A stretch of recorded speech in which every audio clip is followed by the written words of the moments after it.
Welcome to Discussions with the Writer Fred, right here at Black Video News in San Antonio, Texas. And before I get started, I want to say it's appropriate that I have my show today because this is February 1st, and that's the first day of Black History Month. And this is an important month and year for Black history because this marks 400 years that we have been here in this country.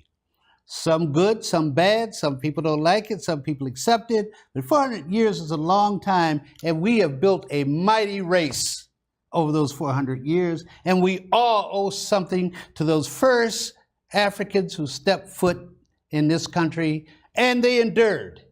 And they went up the rough side of that mountain. It really was rough, and made it possible for me and Professor Winstead to be sitting here in this studio talking to you about our history and telling our story our way. So I want to get that little bit in before we get started. Today, I want to discuss Hollywood. We know that 2 films have been nominated for Academy Awards, Black Klansman and Black Panther, yes. Right? And for the first time, Spike Lee has been nominated as Best Director. So the question that I want to raise to our guest here today is what's happening? Is there a change taking place in Hollywood? And so before I do that, I want to introduce to you all Professor Antoinette Winstead. She is Associate Dean of the College of Arts and Sciences at Our Lady of the Lake University. She's a script writer. She teaches film, she teaches directing, she teaches everything that has to do with movies. And she should be in Hollywood, but she doesn't want to be there. She'd rather be here with us. And she got her BFA from New York University and a master's from Columbia University. So welcome to Discussions with the Writer Fred today, Antoinette. Thank you for coming in and spending a little time with us. So let's get right into the subject. What's really happening with Hollywood? Barry Jenkins, he directed Moonlight and Beale Street, James Baldwin's Beale Street. And he said in an article about a couple of months ago that it's about time Hollywood paid attention to Black novels. And I'll expand it, not only Black novels, but Black stories, be they novels or autobiographies or nonfiction or whatever. It's about time they start paying attention, is what he's saying. And I guess he should know a little bit about it. He has a track record. So, but I wanted to come to you because despite his track record, I think you probably are better equipped to discuss this than most people because you're looking at it from an objective view, which is great. So how do you respond to that question? How do you respond to that? Well, what's happening is that Hollywood is catching on with other industries like Nike, the tennis shoe industries, and African Americans spend more money than any other ethnic group on entertainment. Really? Yes. And so they're tapping into more money because they're seeing that films like Black Panther bring in a large African American audience, whereas the Marvel industry has always made a lot of money, but it doubled its money by bringing in the African American community and including them. And when you start seeing dollars, then Hollywood starts changing its tune. Yeah, don't they? Yes, yeah, and we have the same thing with romance novels. Okay. Right? They said Black women don't read these, and then they found when they published one that they did. Yes, and so we'll publish 2 and see if it's a trend, and then now we have a whole line of African American romance novels. Okay. So it really follows the money more than anything else. Well, I've always wondered about that. I always thought they would sacrifice the money, not just not to get our stories out there, not from our point of view. They didn't want to create stories where you have Black heroes or you have Black queens, beautiful. At least in my day, I know it's a long time ago, but everybody would be going to movies to see Doris Day, and Doris Day first thing in the morning would look as beautiful as she does, and in the evening, but what you don't know is that they put makeup on her, right. and they didn't do it with us. It always reminds me of Shirley Temple's, I think it was The Little Colonel or something. I remember a scene in that movie where it's Shirley Temple's birthday, and so they say to her, "Okay, let's go outside and let the little slave girls wish you a happy birthday." So you go out. Now you got to get this picture. Shirley's got hair done, makeup, clean white dress, very articulate. So they bring the slave girl in, and she's no makeup, hair not done, raggedy dress, and she bends over and says, "Hey, hey, happy birthday, Miss Shirley," and then runs off. And I always think that movie, I think, came out in 1939. How that must have affected young black girls. Well, you have to think of spending power too. Who had the spending power at that time? At that time? And African Americans didn't have spending power. We have much more spending power now. Okay. So you have to pay attention to the wallet. Do you attribute that to the civil rights movement that moved us into a new category? I think so. Could this be a follow-up to the civil rights movement? You're seeing my generation and the ones that come right after me were a product of the civil rights movement. And so education, upward mobility, it was a little easier for us. And so I think we're seeing that pay off in different industries where we're being recognized. And so now we have the money and we can support these movies. Right. So, yeah, it's all about spending power. So they're seeing that there's money in the community. And so let's make some movies that will, but it can't just appeal to one audience. Right. So it does have to have a broader appeal. So the films that are coming out that have this broad appeal, like Black Klansman, in a lot of areas, it was primarily white audiences that went to go see the film. But that wasn't true about Black Panther, was it? No, Black Panther was across the board. Everybody was going to see that too. So, I mean, that had a broader audience because it was Marvel. Yeah. So, how about the other one that you just reminded me that it's not really a black movie? I thought it was Green Book, simply because of what the Green Book represented. Right. So it's really a white man's story with a black lead. And so we also have to define what are we going to call black films. Are we calling black films films that have a primarily black cast? Are we calling black films that are directed? Like Steve McQueen directs a lot of movies. They don't necessarily have black actors in them, but he's a black director. So do we call that a black film? He's black? Mm-hmm. Oh, okay. Yeah, so what are we defining as black film? Well, how would you? You're the expert. Tell us how we should define it. Well, if I'm going to get specific, I would say a black film, it would be like Oscar Micheaux, where please explain who Oscar Micheaux was, because I'm pretty sure a lot of our viewers don't know Oscar Micheaux. So he was the first black filmmaker. And so he did everything, and this is in New York before everything moves out to Hollywood. Mm-hmm. So he's making black westerns, black stars, black. The year? Can you give us the year? This would have been in the 1920s, 30s. 20s, yeah, absolutely. And so he's making these films. It's the cottage industry. You have blacks starring in like Harlem films, and people are going to see these in droves that are African American. We have our own, we have our own industry of film. And what happened? Everything moved to Hollywood. Oh, and he didn't go to Hollywood? No, he didn't go to Hollywood. And so a lot of the filmmakers, the black filmmakers that were working on the East Coast did not go to Hollywood. And so Hollywood became a white film industry. Okay. So you're defining a black film in what way? It's black from top to bottom. Director, producer? Directors, stars, it's black. Here's a good question, though. Yes. How about the money behind the movie? Because sometimes, don't you think the people who give the money call the shots? Yes, they control it too. Yeah. So you could have a black director, producer, but if the executive producer is white, how are they controlling it? Because they're saying where the money can be spent.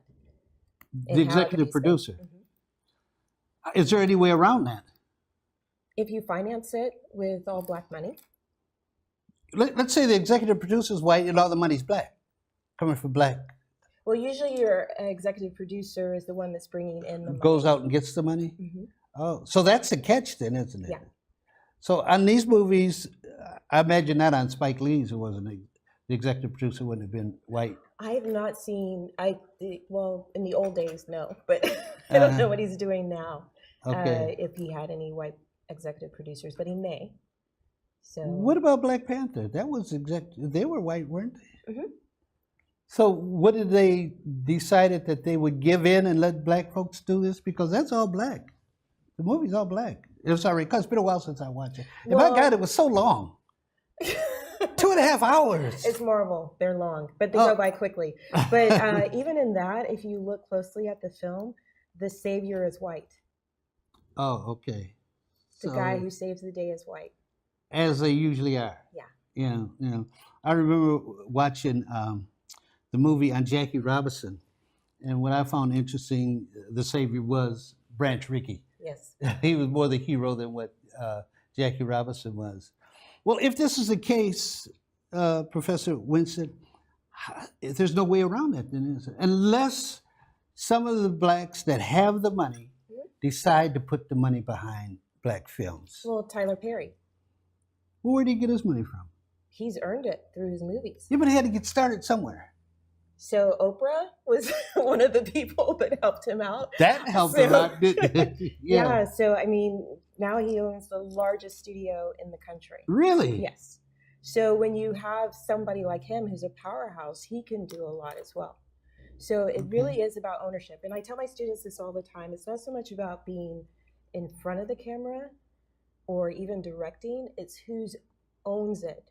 And that's in the producing, and that's in who runs the production company, who's actually putting the information out. So until you have minorities and women actually owning production houses and producing things themselves, then there's always going to be that kind of stereotyping within the industry itself. That I think is comparable to the profession I've been in for a while, and that's writing novels. Who owns the publishing companies? Right. Because they could decide what they're going to let you put in your book. They could edit it. They could even change your book cover. So they control it. Right. So until we have publishing companies and production companies, we're still going to be dependent on the other folks for what information's getting out there to our people. Yes. And I think that could be a major problem. If you look at some of the things that's gotten out there in the past, I always like to go back to. I love the guy as an actor, but why he ever played in training, I watched that again, and it was just depressing to see him play that role. After Glory. After Glory, and then you have Training Day. So it's also what the actor wants to do and how they want to stretch themselves. And so that also comes down to, do you have to represent across the board, or can you do what you would like to do as an artist?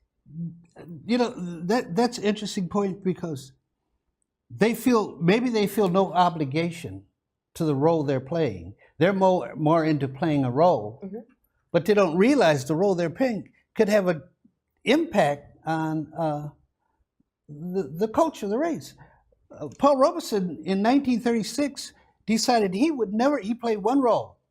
It was in an African film, and he was an African chief, and it was very kind of subservient role. He tried to stop them from putting the movie out after it was done. But after that, he said, I will never play a role that has a negative impact on my people. And he didn't after that. And I don't think that a lot of, maybe it's that they get beyond race and they get into their profession, and that's more important than race. And do they ever stop to think, well, this is having an impact on what black people are seeing? I don't know, but it's a dilemma that we're still faced with, even though these movies are up for Academy Awards. We're going to take a break here, and when we come back, I want to talk a little more about you, okay? Okay. We'll be right back with you here with Discussions with the Writer Fred. 40% of food in America is never eaten. Marie, you have prediabetes. Prediabetes? I don't have time to eat right or exercise. I'm a busy mom. Oh, you're a busy mom. Yeah. This is great news. Busy moms never get prediabetes. Wait, what? Let me just... Yeah, this is all the people at risk for prediabetes, and way over here, busy moms. No?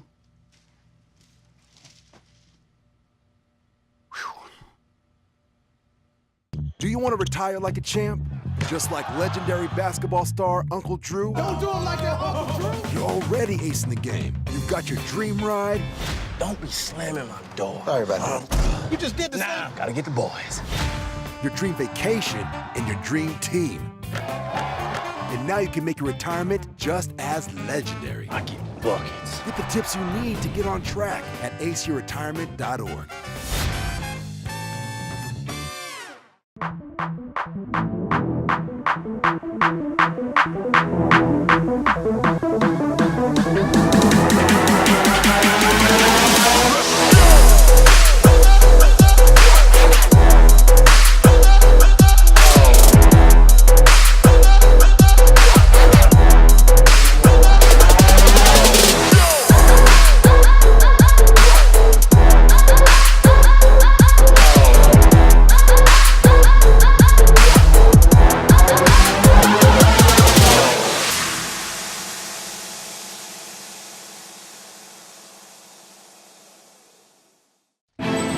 Nothing to do this week? Don't miss another event. Go to blacksinsanantonio.com for our event calendar. The home of the largest business directory in San Antonio with an African American focus. Sign up today for our weekly e-blast and text message alerts. Help us make this a better community. Connect, empower, grow. Please join me as I host this year's Black Worship Clergy Hall of Fame dinner, Monday, February 18th at the Antioch Sports Complex. Come experience an evening of fun, fellowship, and food as we induct Pastor Robert P. Forte Sr., pastor of the Mount Gilead Baptist Church, and Pastor Ray D. Brown, pastor of the Resurrection Baptist Church. I look forward to seeing you there. Pastor Kevin Nelson. Be blessed.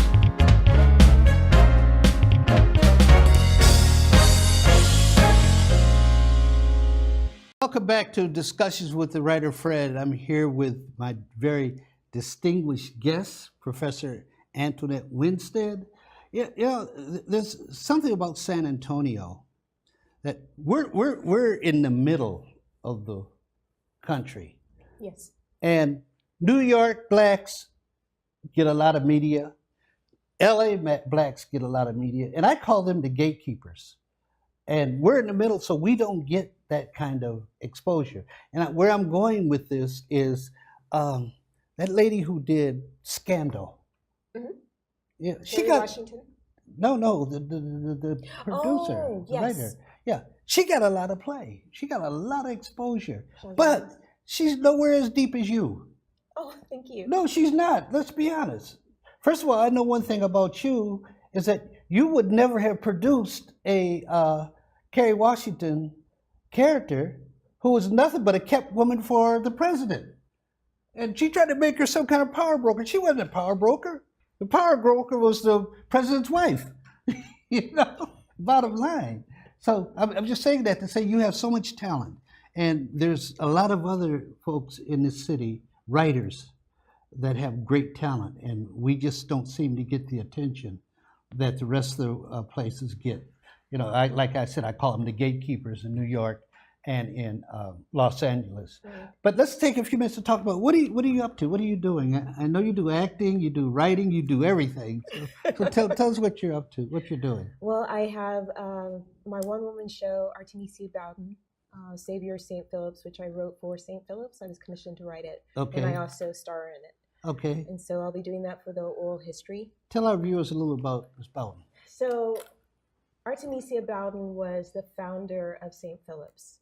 And she came here as a 23-year-old woman, and from Albany, Georgia, all the way to San Antonio, not knowing what she was going to find when she got here.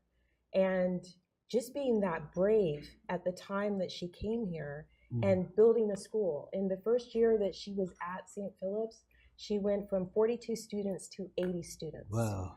And she turned it into a boarding school. Eventually, it evolved into an accredited school in 1952, and has the largest, produces the largest number of vocational licensed nurses in the state or the country. Really? So she's an amazing woman, and we have so much of that history here in San Antonio. And I feel that it's important to talk about that history and who the women are in San Antonio, Mm-hmm. the African American women that made major strides Right. in a time that it wasn't easy.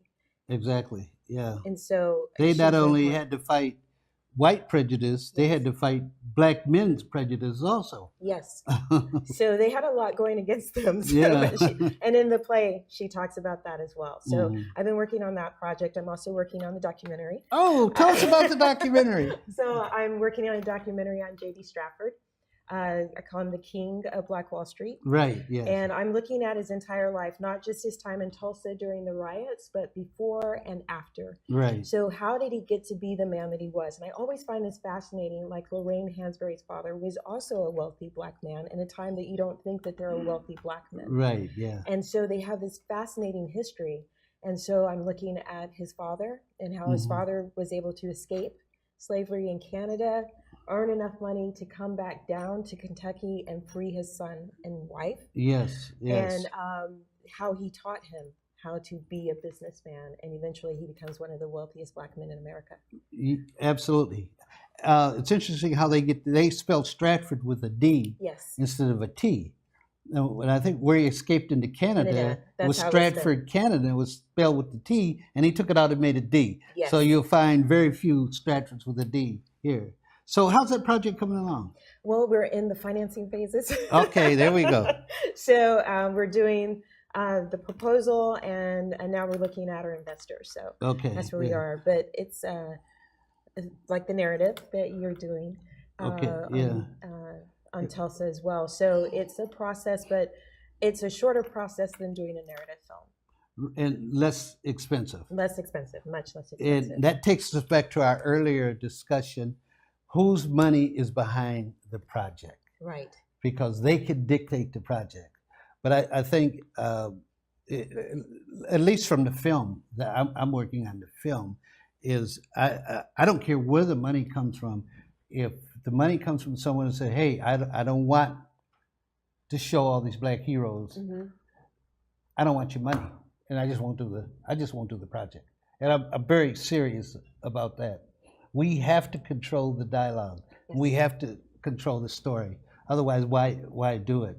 And that's true. And I think that people, well, it depends where you are in your career, how much you can control the money as well. If so, let's say that I'm a newbie and I'm going out there and I'm just hungry to make my movie, I might not pay attention to who's actually funding me, as opposed to I'm really conscious about who's funding my films, and so I will only take money from certain people.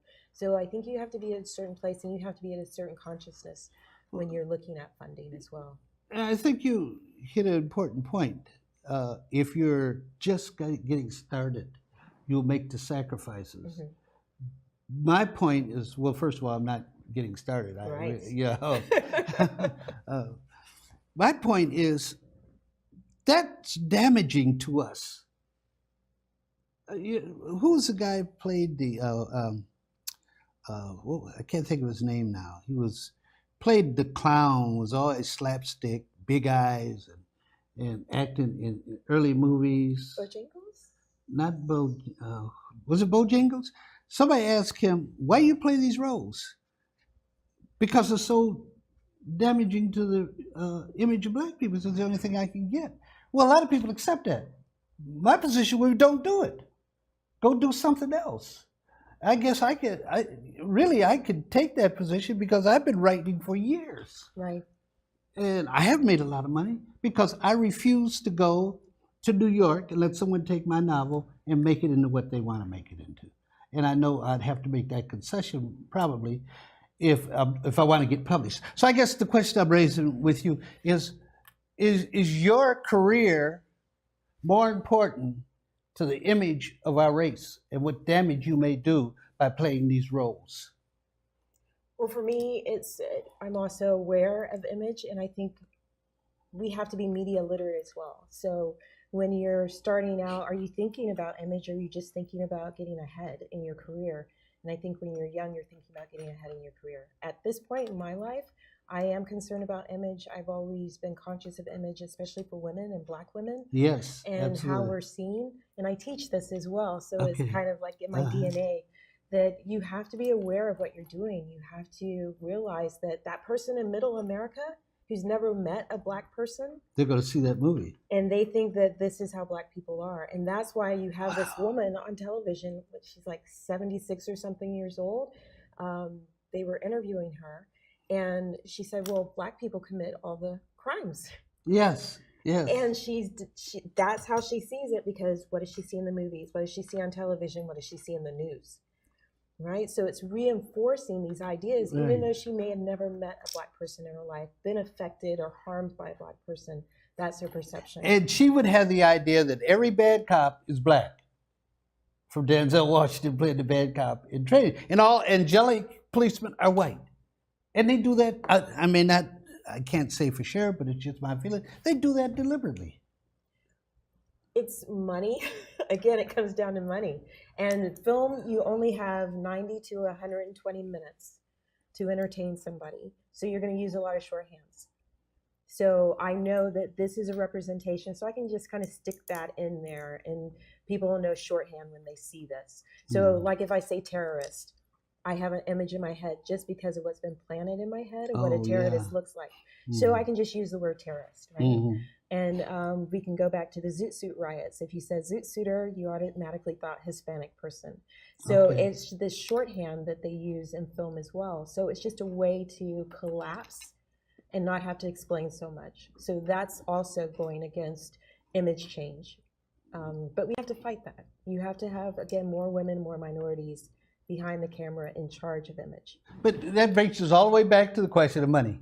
Yes. We could write it, and we got a lot of great writers out there to write some great things about Black people. Where do we get the money? Where do we get the money? Because like you said, once the money steps in, it could change the whole image of what's being projected out there. Well, I'm going to be cynical. Yes, So, go ahead. If people would spend less money on beer and shoes, Oh, there you go.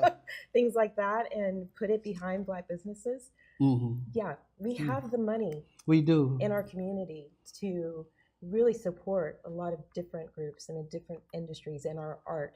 We have the money to do that. It's just that it's being spent in other areas. Yeah, unfortunately. Yeah. And if you think of all the athletes, they talk about some player making $100 million to shoot a basketball. Yeah. Or hit a baseball. And I don't know. I think they did help out. The athletes did help Spike in Malcolm X, didn't they? They kind of. I don't remember. Yeah, I think they kind of financed that because he couldn't get finance from Hollywood because they didn't want a positive movie on Malcolm X. Yes. So when do you plan to finish? You think you'll finish the documentary? I'm hoping to. I'm on sabbatical 2020, so I'm hoping to have it done by the end of the summer 2020, so we can launch it during the anniversary of the Tulsa in 2021. 1921. That'd be a perfect time. Yeah. Well. In closing, do you really think we're on a different track level? Are things changing? Are we going to start seeing more positive movies about us that are encouraging to our kids and to our adults? I think if we vote with our wallets, we will. That's a good thing, yeah. Yeah, if you go to the box office and you support these films, then I think that we will see a switch. And, it's like when they did Wonder Woman and they were like, oh, women are going to see these movies. Well, yeah, you have female audiences. It's not just males 17 to 34 that you need to entertain, which they've been gearing films towards. Oh, okay. Now you have baby boomers, you have African Americans, you have Hispanics, you have Asians, right? So this is a community you have to hit. Okay. And so either you're going to make more money off of this audience or you're going to leave them out and lose money. So you vote with your wallet. What do you want to see? Where are you going? What movies are you supporting? And if you want to see more African American films, you need to go see them and tell your friends to go see them. And it's not just your Black friends, your white friends, your Hispanic friends. Encourage them to go because it's universal. The stories are universal. They're about human beings. And so it shows us in a human light, and we need that support. I was going to close out, but I want to ask you one other thing. Okay. What has been, of the three movies, have you, the ones you've seen? I haven't seen Green Book. Oh, you haven't seen Green Book? No, I haven't. Which one would you choose between Black Panther and and Black Black Klansman for the award? I would say Black Klansman. You would? Yeah, I'm not a big Spike Lee fan, but I was surprised when I saw the film. It was really good. It was different from what I expected from him. I know we're running out of time, but I just have to do this. Wasn't it misleading in a way? Because they advertise that black man infiltrates the Klan. He doesn't really infiltrate the Klan. The most he does is talk to them on the telephone. And the white guy goes in there with his name. And wasn't it just a little misleading? Not after reading the novel and seeing the movie, I didn't think so. I think it's his story. Because if he hadn't answered that phone and if he hadn't made the decision to do this, it never would have happened. Okay, well, I guess my point is I don't think it happened because he never did infiltrate the Klan. The white guy did use his name. But it was I think it was a great selling point because everybody said, wow, how did this black man infiltrate the Klan? Oh, the physical aspect of it. Yeah, the physical aspect of it, yeah, would have been impossible to do. Yeah. Well, we're going to look forward to your documentary. Thank you. And hopefully we're going to look forward to the film, and we plan to hopefully have them all out around the commemoration of the 100th year of that slaughter. Yes. But it's really something that Black America, not just Black Americans, you said all Americans should know about it. So I want to thank you, and I hope you'll come back. Yes. Be on discussion with the writer Fred. Okay. I'd be happy to. Okay. Thank you so much for having me. Yes. And I want to thank our viewers for joining discussion with the writer Fred. As you notice, we tell our story our way.